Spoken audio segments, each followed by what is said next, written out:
Alright, right here is the post section. Basically what you do is you go over to post in the navigation and you click on add new. And basically what you want to do is the very basics of it is you add a title and some content and you hit the publish button. That's basically the overview of posts. There's a lot more details to it. First of all, you have your rich text editor here. That means basically it works just like Microsoft Word or an open office document. So whatever you want it to do, it will do for you. Such as if you want to hit bold, you don't have to know the HTML behind it. You just click the bold button and there you go. And the same thing applies if you want to do italics or strike through. It'll do it all for you. If you prefer to work in HTML, there's a tab over here that you can use to work in HTML. But if you want to just stick with a visual editor, you can just stick right there. And it has all the standard options: bulleted text, lists, block quotes, the left and right adjustment, and ability to add links, and also spell checking.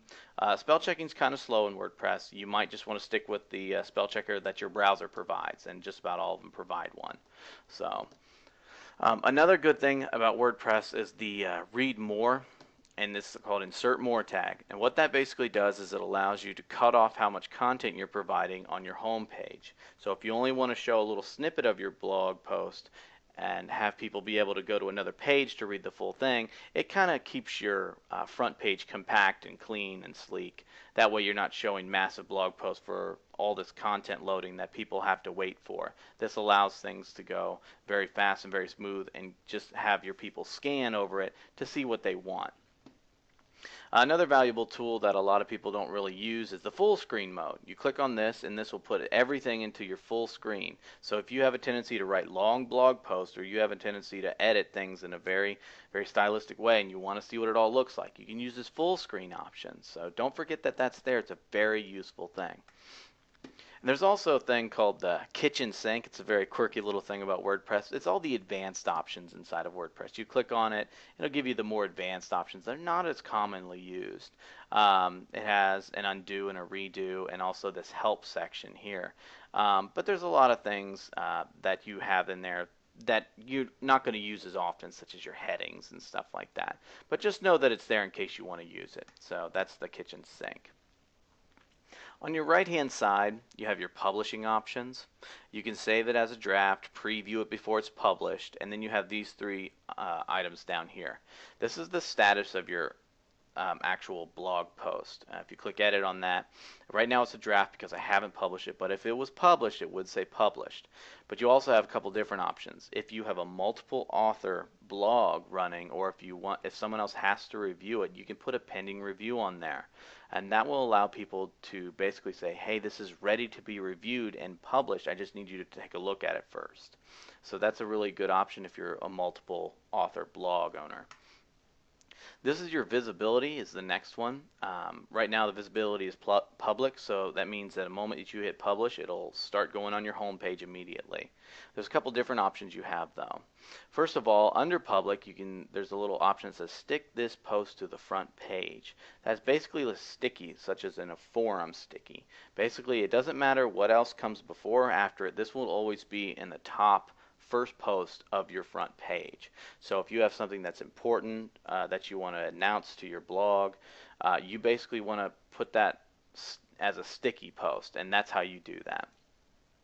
The next one is password protected. Basically, it'll still show up to everybody as a post that you can view, but in order to view it, after they've clicked on it, they're going to have to enter a password to see all the content. So this allows you to keep maybe protected content under passwords, such as downloads and videos and premium content. You just put it under a password and you can distribute that password to certain people for them to view. So it's a good feature to use, but remember that the password you have to give out. So the next one is kind of like password protected, except for no one's going to be able to really view, not too many people are going to be able to view this except for certain users. Non-registered guests will not even be able to see that this is even a post if it's set to private. A private post is exactly that. It's for not many people. So if you set something to private and send somebody to it and they're not a registered member of your site, they're not going to see it. It'll actually show up as a 404 error.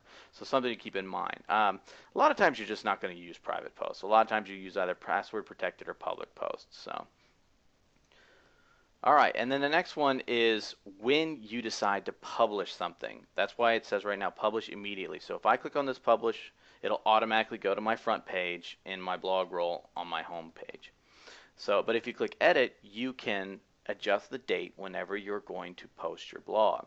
Um, a lot of people, when they first have a blog, they want to show that they have some content, so they'll maybe put it in the past, such as, maybe put it a couple months ago and make it look like an older post. But also another great feature about this is that you can actually schedule your posts. So maybe you want to do all of your blogging in one time frame, and you just set to have it drip feed its content over the course of maybe a couple days. So let's say you have 10 articles and you want to publish them once a day. Well, you don't have to go back every single day and publish it. You can publish all your articles at once and just schedule them to post on a different day. So basically this one I want to maybe schedule for the 9th, so I want this to go tomorrow. So I click OK, and it actually says schedule for, and this changes the schedule. So it's a really handy feature if you want to keep yourself organized and kind of maximize your time instead of always having to come back and do the same tasks every day. So down here, next option is the post tags. Basically, there's a little keywords that you want to put in there to kind of let people know what your individual post is about. If it's about the iPhone, you want to put iPhone in there. If it's about money, you want to put money in there.